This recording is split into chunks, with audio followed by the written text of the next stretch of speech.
మీరు ఈ వీడియో చూస్తున్న ఈ క్షణంలో కూడా ప్రపంచంలో ఎక్కడో ఒక చోట ఎవరో ఒకరు తన చివరి శ్వాస వదులుతున్నారు. అది రేపు మనలో ఎవరికైనా జరగవచ్చు. మనందరం అబద్ధాలతో బతకడానికి అలవాటు పడిపోయాం. కానీ మనల్ని నీడలా వెంటాడే ఏకైక నిజం మరణం. మనలో చాలామంది అనుకుంటారు శ్మశానంలో చితి ఆరిపోగానే మన కథ ముగిసిపోతుందని. కానీ అసలు కథ అక్కడే మొదలవుతుంది ఫ్రెండ్స్. చనిపోయాక నీ భౌతికమైన కళ్ళు మూతపడతాయి, కానీ నీ అంతరాత్మ కళ్ళు తెరుచుకుంటాయి. ఆ ప్రయాణం చీకటిలోకి సాగుతుందా లేక వెలుగు వైపు వెళ్తుందా? చావు గురించిన నీ భయాన్ని పటాపంచలు చేసి నీ జీవితం మీద గౌరవాన్ని పెంచే అసలైన సత్యం ఇప్పుడు చూడబోతున్నాం. ఫ్రెండ్స్, మనకు నేర్పింది ఒక్కటే, చావు అంటే ముగింపు అని. కానీ ప్రకృతిలో ఏదీ అంతం కాదు. సైన్స్ ప్రకారం శక్తిని ఎవరూ నాశనం చేయలేరు. అది కేవలం రూపం మారుతుందంతే. నీ శరీరం మట్టిలో కలిసిపోవచ్చు, నీ శ్వాస గాలిలో కలిసిపోవచ్చు. మరి నీలోని చైతన్యం? నిద్రపోతే మనం చనిపోతామా? లేదు కదా. కలలో ప్రపంచంలోకి వెళ్తాం. మరణం కూడా ఒక గాఢ నిద్ర లాంటిదే. పాతబడిన బట్టలు మార్చినట్టు ఆత్మ ఈ శరీరాన్ని మార్చి మరో దశలోకి అడుగుపెడుతుంది. అది ముగింపు కాదు ఫ్రెండ్స్, ఒక కొత్త డైమెన్షన్లోకి ప్రవేశం. చావు ఒక గోడ కాదు ఫ్రెండ్స్, అది ఒక ద్వారం లాంటిది. మన జీవితంలో ప్రతి దశ ఒక ముగింపే. స్కూల్ లైఫ్ ముగిస్తేనే కాలేజ్ మొదలవుతుంది. ఈ శరీరం అనే పరిమితిని దాటితేనే అనంతమైన విశ్వంలోకి నీ ప్రయాణం మొదలవుతుంది. గుర్తుపెట్టుకోండి, తల్లి గర్భంలో ఉన్న శిశువుకు ఆ 9 నెలలే ప్రపంచం. బయటకి వస్తే చచ్చిపోతానేమో అని ఆ శిశువు భయపడవచ్చు. కానీ బయటకు వచ్చాక తెలిసేది ఏంటి? అసలైన ప్రపంచం ఇక్కడే ఉందని. మన మరణం కూడా అలాంటిదే ఫ్రెండ్స్.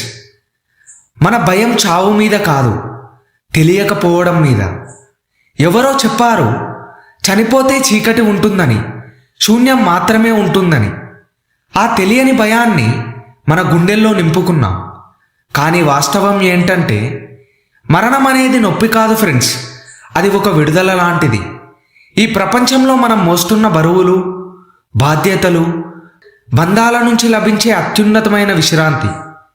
అది తెలిసిన రోజున నీకు మరణం అంటే భయం పోతుంది. సో చావు తర్వాత ప్రయాణం ఎలా ఉండాలో నీ బ్యాంక్ బ్యాలెన్స్ నిర్ణయించదు.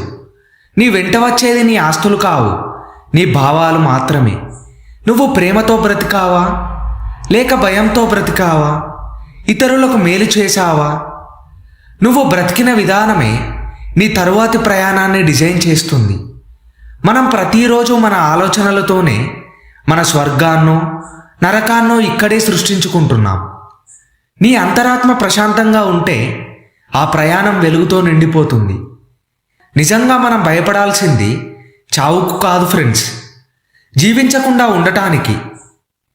కలలు ఉండి ప్రయత్నించకపోవడం, మనసులో ప్రేమ ఉండి చెప్పకపోవడం, చేతిలో సమయం ఉండి వృధా చేయడం, ఇవే నిజమైన మరణాలు. మరణం ఒకరోజు వస్తుంది, కానీ నువ్వు సరిగ్గా బ్రతక్కపోతే ప్రతిరోజు చనిపోతున్నట్టే లెక్క. చావు కంటే ముందు ఉన్న ఈ జీవితాన్ని నువ్వు ఎంత అర్థవంతంగా గడిపావన్నదే ముఖ్యం. సో ఫైనల్గా ఫ్రెండ్స్, ఒక విషయాన్ని గుర్తుపెట్టుకోండి, చావు నీ శత్రువు కాదు, అది నీకు జీవితం విలువ గుర్తు చేసే ఒక గురువు. భయంతో బ్రతకడం ఆపి ప్రతి క్షణాన్ని పరిపూర్ణంగా జీవించండి. ఎందుకంటే చావు తర్వాత ప్రయాణం ఎలాగో మొదలవుతుంది, కానీ నీ జీవితం మాత్రం ఇప్పుడే, ఈ క్షణమే మొదలు పెట్టాలి. గొప్పగా బ్రతికిన వాడికి మరణం ఒక అందమైన విశ్రాంతి మాత్రమే. సో జీవితం అంటే కేవలం శ్వాస తీసుకోవడం కాదు ఫ్రెండ్స్. ఆ శ్వాస ఆగిపోయేలోపు ఎంతమంది గుండెల్లో నిలిచిపోయామన్నదే అసలైన జీవితం అంటే. సో ఈ వీడియో ఇంతే ఫ్రెండ్స్. ఈ వీడియో మీకు ఎలా అనిపించిందో మీ అభిప్రాయాన్ని మాతో కమెంట్ బాక్స్లో పంచుకోండి. సో ఈ వీడియో నచ్చితే మీ ఫ్రెండ్స్ అండ్ ఫ్యామిలీకి షేర్ చేయండి. అలాగే మరో ఇంట్రెస్టింగ్ టాపిక్తో నెక్స్ట్ ఎపిసోడ్లో మళ్ళీ కలుద్దాం. అంతవరకు బాయ్.